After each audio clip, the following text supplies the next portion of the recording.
Hi, I'm Esty Kaplan, independent scholar and freelance academic copy editor based in Santa Barbara, California. And I'm Sarah Wilma Watson, a visiting assistant professor of English at Haverford College in just outside of Philadelphia in Pennsylvania. And we are the creators of Books of Duchesses, a born digital humanities project mapping women and their books in the Middle Ages. And this is part of a series of videos on how to contribute to Books of Duchesses as a guest editor. We hope you enjoy it. In this video, we're going to talk about possible ways to organize your information in advance of entering it into the Books of Duchesses database. How you organize is going to be completely up to you. However, coming at the data entry part of being a guest editor with no plan can be frustrating and confusing and leave you feeling overwhelmed. So, here's some background on our organizational choices and a few possibilities for you to consider and adapt as needed into a system that works for you. When we were first conceptualizing Books of Duchesses, we had to figure out what was the key item around which all other information should be organized: the woman book owner or the book. While one woman can have many books, and one book can have many women owners, each book can also contain multiple texts, scribes, illuminators, etc. So our central node is the book, but we do still have to keep track of how all those other parts relate to the book. But before we get there, where do we get this information? And critically, what order are we going to enter things in? Typically, you'll find your information in scholarly articles, edited inventories, and archival records, though sometimes you'll also stumble on a woman's book when you're working your way through a library's website or another database. I'm going to walk you through a suggested order of doing things based on what kind of source you're working from, but again, feel free to adapt this into a system that works for you. If you're working from a secondary source that focuses on a single woman, the easiest place to start with will be that woman's owner profile.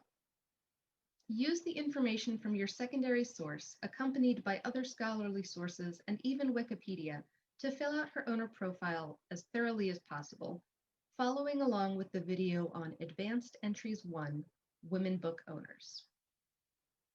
If her relatives are already in the database, connect her to them via relationships in both her and their owner profiles. Otherwise, consider adding them in as well. The more connected a person is, the easier it is to find her via various search avenues, rather than having to rely on the index of names and books available under the search tab on the website's navigation bar. The next step will be to look at the book model and understand what all we are asking for, which is rather a lot when it's available.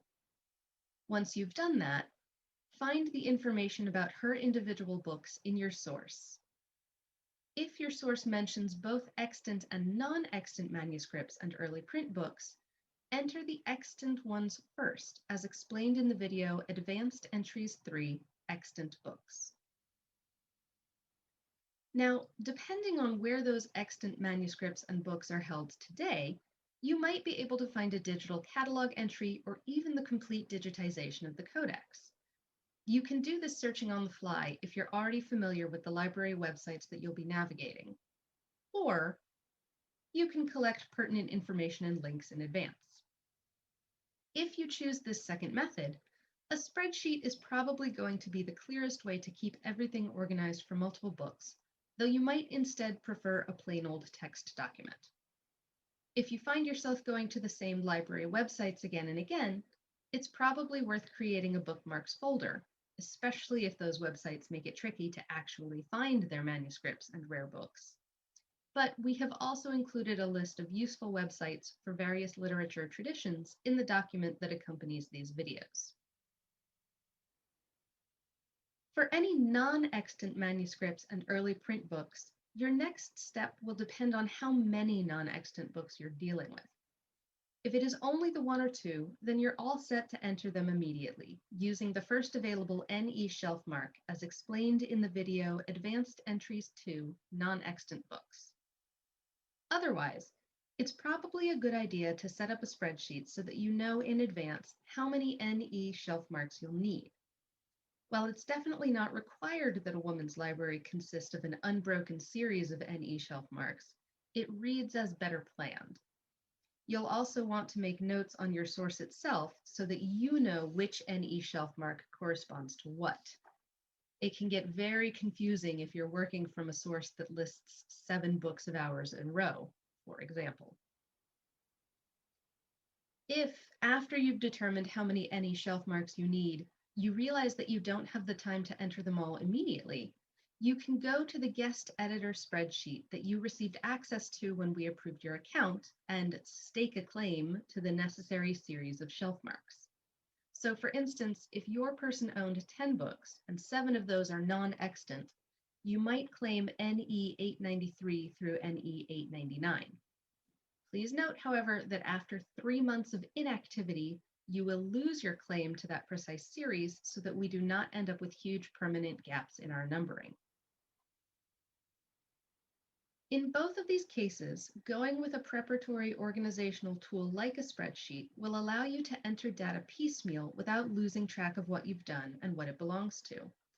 So for example, rather than entering a book, and while you're entering the book, you also have to enter 2 new texts for it, and each of those texts needs a new author entry, and you also need a new bibliography entry to go with that book, all of which you have to take care of now so that your entry will be complete. You could instead enter your source into the bibliographies model, and then check on your texts and add in the necessary ones a few at a time, and then a few days later create the book entry that relies on all of this. Another type of source that you'll run into is the source that only mentions one book and one woman.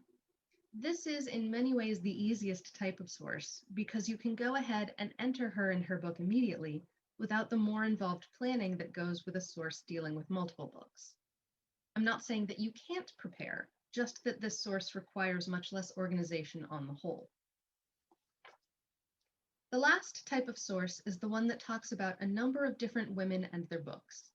This is another one that can be tricky, especially if it talks about non-extant books that multiple women owned.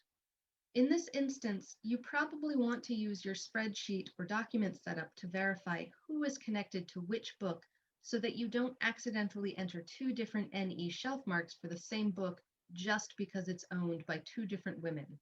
And if you do accidentally do this, don't panic, just send us an email letting us know what's happened. So, organizing is good, but everyone is going to work a little differently, so figure out what works for you. We're thrilled that you want to contribute to the project and are happy to answer any questions that come up in the process. Feel free to contact us at booksofduchesses@gmail.com, and be sure to check out the other videos in this series that walk you through entering the various kinds of information into the various models that make Books of Duchesses such an exciting research tool.